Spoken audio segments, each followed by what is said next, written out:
technology to all the world.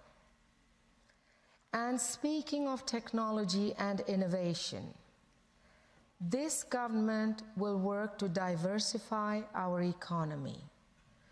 It will do that through the development of a technology and innovation strategy, a new digital media tax credit, and the expansion of high-speed rural broadband services to attract new investment and change makers to all parts of our province.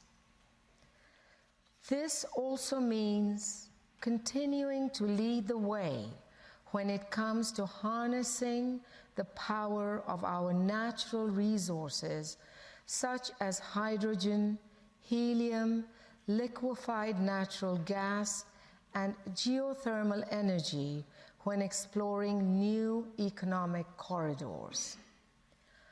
All of these opportunities will help Albertans benefit from the province's economic potential, including Indigenous peoples who have always called these lands home. As a part of needed economic reconciliation, this government will strengthen its partnership with Indigenous peoples by listening, learning, and ensuring that Indigenous peoples are not only participants in our economic growth, but partners and owners of the developments they choose to permit on their treaty lands. It is important to address our province's relationship with the federal government. As Albertans, we have individual and provincial rights enshrined in Canada's Constitution and Charter of Rights and Freedoms. These rights underpin the very foundation of our nation and who we are as Canadians and Albertans. These include our freedoms of speech and religion, liberty, equality, the rights of First Nations, Métis and Inuit peoples, the right of provinces to deliver healthcare, education, and social programs free from federal interference, and, of course, the rights of all provinces to develop our natural resources for the benefit of our people. These personal and provincial rights are not something the federal government can simply supersede when it chooses. Ottawa is not our ruler. Ottawa is our partner, and it needs to begin acting like it. The Canadian Constitution is clear. The federal and provincial governments both have exclusive and sovereign areas of jurisdiction, and this government will no longer sit idly by as Ottawa infringes on our constitutional rights to develop our resources, develop our economy, and deliver our social programs in the manner that Albertans see fit. That is why the first piece of legislation this government under our new Premier will introduce will be the Alberta Sovereignty Within a United Canada Act. This act is to be used as a constitutional shield to protect the personal and provincial rights of Albertans from any unconstitutional or harmful acts by the federal government taken against our province, our people, or its economy.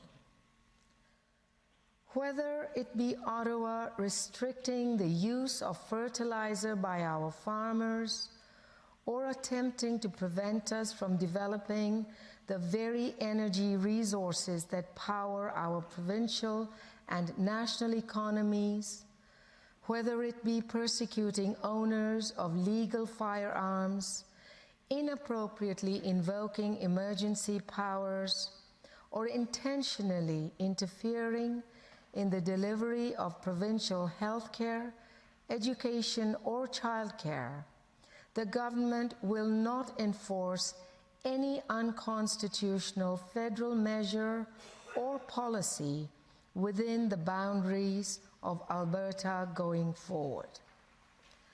Let us make no mistake.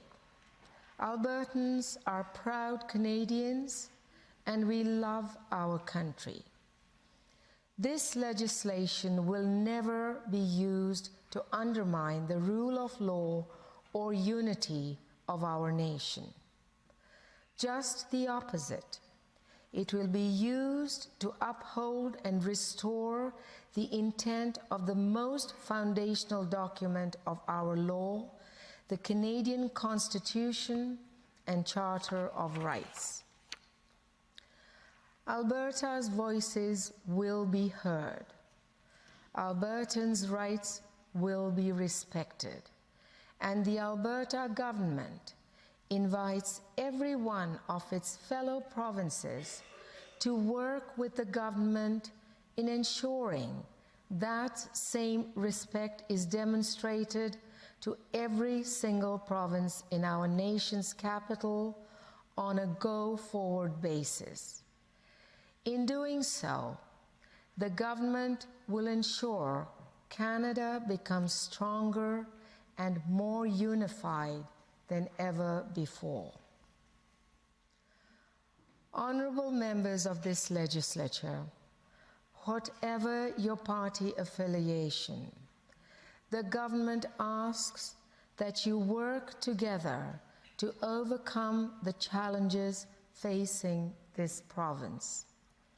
For we are all Albertans, and we love this province deeply, our magnificent cities, our breathtaking mountainscapes, our boundless fields of grain and natural resources, and of course, our greatest treasure of all, the indomitable and compassionate spirit of our people. Our nation and the world need Alberta to lead, and that is what the government shall do, because that is the Alberta way, and Albertans must never apologize for it. God save the King, and may God bless Alberta to be forever strong and free.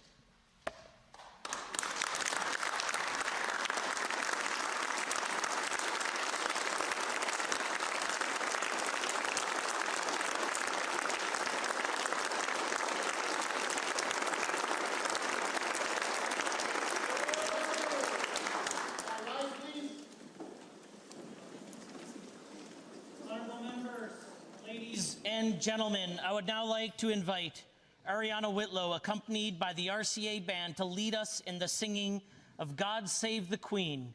At the conclusion of the song... Details. Please remain standing at the conclusion of God Save the King.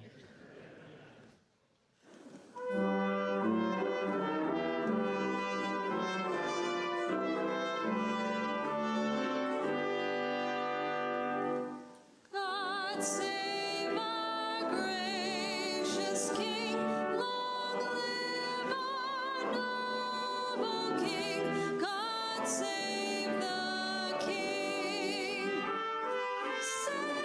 him victory.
Please be seated.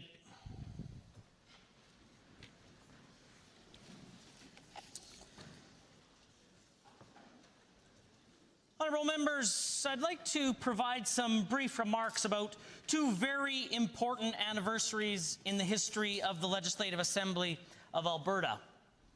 This year marks the 50th anniversary of both the television broadcast of the Assembly proceedings as well as Alberta Hansard. On March 2nd, 1972, something special happened here at the Assembly. It was opening day of the 17th legislature, and it was the first time that the Assembly proceedings were broadcast live on television. I can only imagine the anticipation of Albertans from corner to corner. In the throne speech that day, the government announced, as part of their open government program, the regular proceedings of the Assembly would be televised. A week later, on March 9th, the Assembly adopted a resolution supported by all parties, note to members, to allow for the broadcast of proceedings by various media, including television. After preparations were made, by March 15th, 1972, regular broadcasts of the Assembly proceedings began. In those early days, only Friday question period, yes, you heard that right, Friday question period was broadcast, and a summary of the prior week's proceedings on the following Sunday was televised.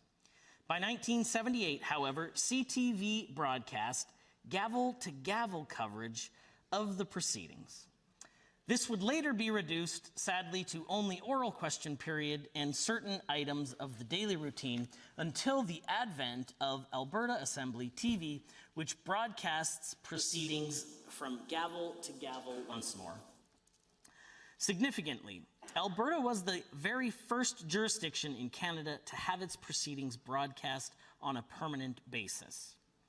1972 was also a very important year because on March 8, 1972, a motion was moved and passed with the support of the entire House to publish a complete record of Assembly proceedings retroactive to March 2nd, and Alberta Hansard was born. By 1974, Hansard staff produced the Hansard Blues, which were the unofficial transcript of the Assembly that are made available to all of us. Since 1972, Alberta Hansard has been relied upon extensively by members, staff, Assembly officials, media, and members of the Alberta public to know and to follow the Assembly debates, to understand and fully appreciate what their elected officials are saying in the Assembly. 1972 also marked a very important date in my parents' lives who join us today in the Assembly, as it was also their 50th anniversary just last week. Welcome to the Assembly.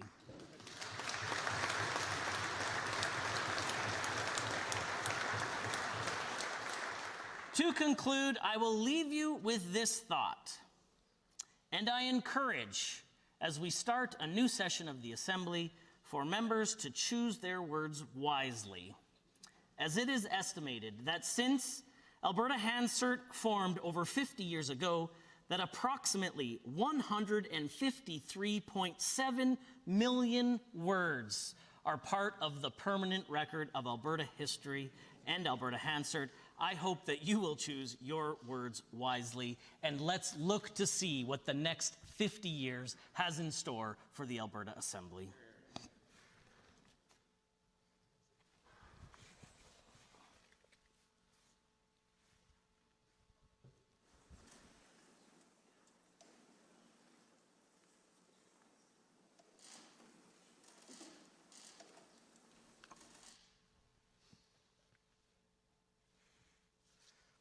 Honourable members, I have the honour to table a copy of the speech graciously given by Her Honour, the Honourable the Lieutenant Governor.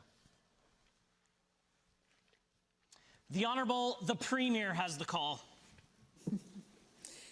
Mr. Speaker, I'm delighted to rise to add a few more words to the millions that have already been put on the record. Thank you for that wonderful history.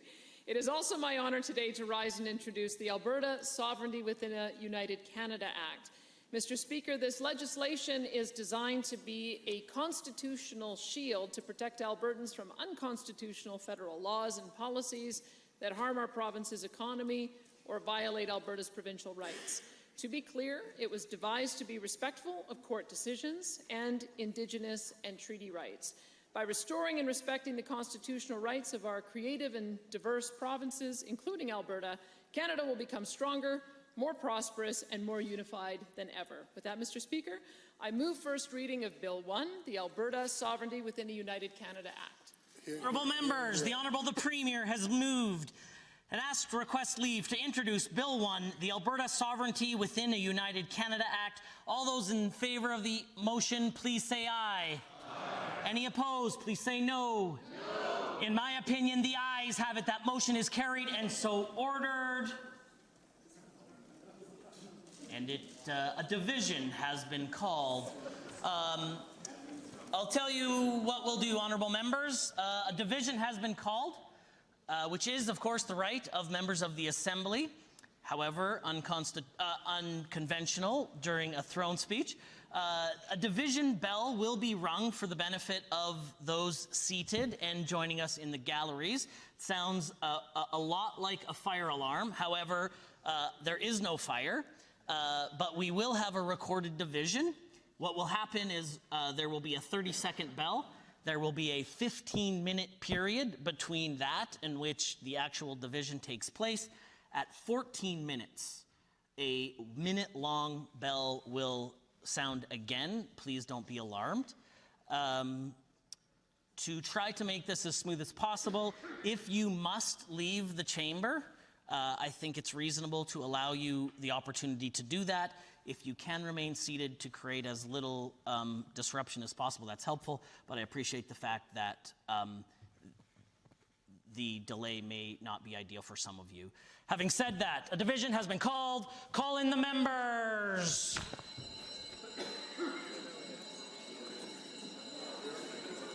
First reading.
Members, a division has been called. On a request to introduce Bill 1 at first reading, the Alberta Sovereignty Within a United Canada Act, all those in favor of the motion, please rise. Honourable Ms. Smith. Honourable Mr. Shandro. Honourable Mr. Copping. Honourable Mr. Lowen. Honourable Mrs. Savage. Honourable Mr. Guthrie. Honourable Mr. Dreeshen. Honourable Mr. Newdorf. Honourable Mr. Scow. Honourable Mr. Madu. Honourable Mr. Taves. Honourable Minister LaGrange. Honourable Mr. Glubish. Honourable Mrs. Sawney. Honourable Mr. Ellis. Honourable Mr. Jean. Honourable Mr. Wilson. Honourable Ms. Armstrong-Homenuck. Honourable Mr. McIver. Honourable Mr. Milliken. Honourable Mr. Nally. Honourable Mr. Jeremy Nixon. Honourable Mr. Luan. Honourable Ms. Schultz. Honourable Mr. Jones. Honourable Mr. Rutherford. Mr. Williams. Mr. Hanson. Honourable Mr. Amory. Honourable Mr. Nicolaides. Honourable Mr. Horner. Mr. Tour. Mr. Yao. Mr. Gottfried. Honourable Ms. Isaac. Honourable Ms. Furr. Honourable Ms. Pon. Mr. Stephan. Honourable Mr. Hunter. Mr. Singh. Ms. Lovely. Honourable Mrs. Allard. Mr. Getson. Ms. Rosen. Mr. Sigurdsson. Honourable Mr. Yassine. Mr. Van Dyken. Mrs. Pitt. Mr. Reid. Honourable Mr. Orr. Mr. Walker. Mr. Long. Mr. Turton. Mr. Smith. Mr. Barnes. All those opposed to first reading, please rise. Mr. Shepherd. Ms. Sweet. Honourable Member Phillips. Honourable Ms. Gray. Honourable Member Hoffman. Honourable Member Ceci. Honourable Mr. Sabir. Ms. Goring. Ms. Renault. Ms. Pancholi. Member Irwin. Honourable Mr. Egan. Honourable Ms. Ganley. Honourable Ms. Sigurdsson. Member Loyola. Member Carson. Mr. Dack. Honourable Mr. Schmidt. Mr. Diol. Honourable Mr. Billis. Mr. Nielsen. Honourable Mr. Fian.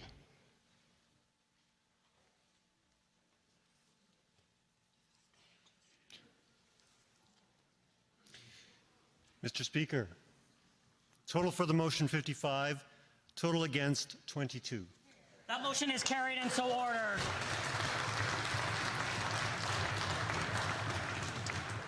The Honourable Premier has the call. Thank you, Mr. Speaker. I move that the speech of Her Honour, the Honourable the Lieutenant Governor, to this Assembly be taken into consideration Wednesday, November 30th, 2022.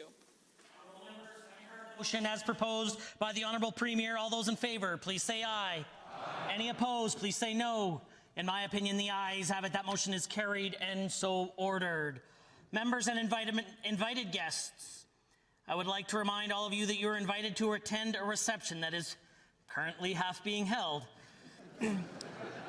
in the Legislative Rotunda immediately following the closing ceremonies. I hope that you'll enjoy us for some light reception, for some light refreshments. The Government House Leader. Thank you, Mr. Speaker. I move that the Assembly stand adjourned until Wednesday, November 30th at 1:30 p.m. Having heard the motion as proposed by the Honourable Government House Leader, all those in favour, please say aye. Aye. Any opposed, please say no. In my opinion, the ayes have it, and the House stands adjourned. Order.